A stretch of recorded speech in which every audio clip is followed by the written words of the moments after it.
The UN is pushing to see the Israel-Hamas peace plan move into the next phase. The remains of an Israeli police officer were returned home on Monday, and that meets the requirement of returning all hostages, both living and deceased. The second phase involves reopening the Rafah crossing, but some Canadian aid workers say that they've been barred from entering Gaza for several months.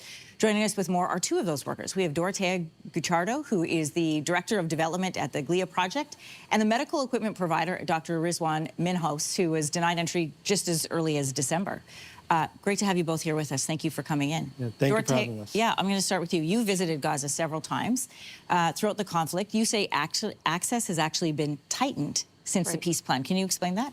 Yeah, so what we're seeing is a complete stranglehold, essentially, on the Gaza Strip. You would expect to see an opening of borders when, in fact, we're seeing a restriction happening instead. Well, one of the conditions of this phase one was that more aid and assistance be allowed in. So why does the opposite seem to be happening? It's a really good question, and it's a really important question. And I think that if you examine some of the experiences of aid workers being denied at the border, it reflects the broader issues that are at play. What we're seeing are personnel and material, their equipment being denied.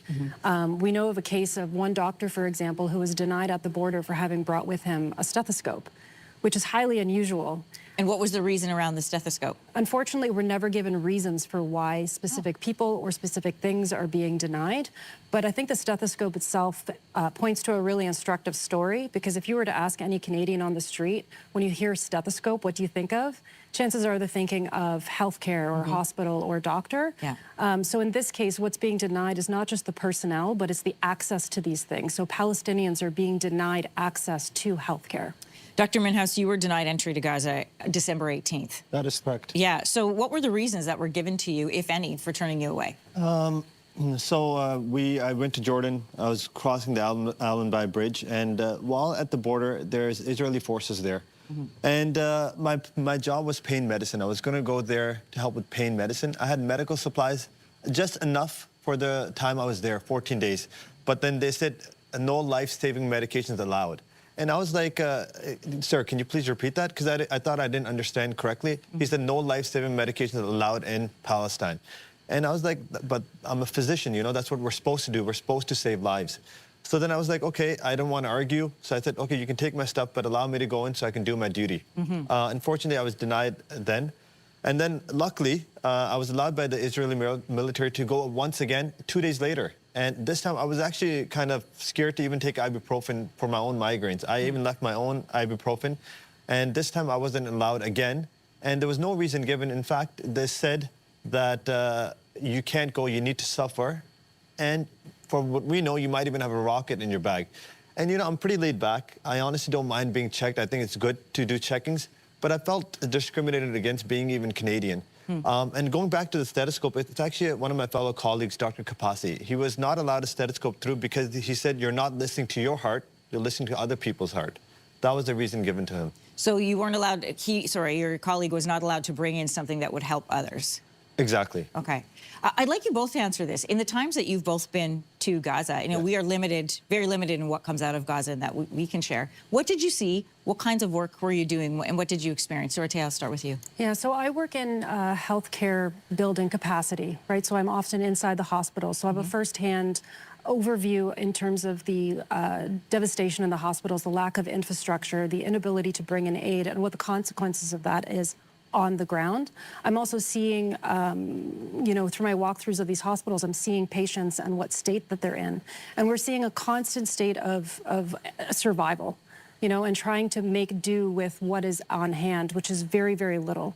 There was one instance that I recall quite vividly, being in the emergency room when a mass casualty event happened, and bodies are being brought in. It was a really chaotic scene, right? Bodies are being brought in by frantic family members, by rescue workers.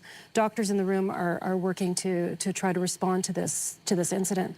And I see in the back corner of a room, there's a young child, and he's not really moving. He's just sort of kind of staring into space, and he has something in his hand. And I'm trying to make sense of what's in his hand because I can see it's quite bloody. When the scene begins to die down, I ask my colleague, a nurse, Abdullah, I said, "What is that little boy okay? Like, what does he have in his hand?" And Abdullah says to me, "Oh, that's his brother's jaw." Oh. And I remember being really taken aback by this, and he said it in such a way that it was as if I had asked him, what's the weather like outside? And he's like, oh, it's raining. It was so matter of fact. You know, and I've been trying to make sense of that moment for a really long time. I've been trying to make sense of the trauma in that room and trying to understand what the forces are that brought us to that day. And these are questions that I'll be spending the rest of my life trying to figure out. Dr. Minhas, just before we wrap up, I want to find your recollections. What did you see? What have you experienced? You know, when we crossed the Rafah border, I was there in April 2024.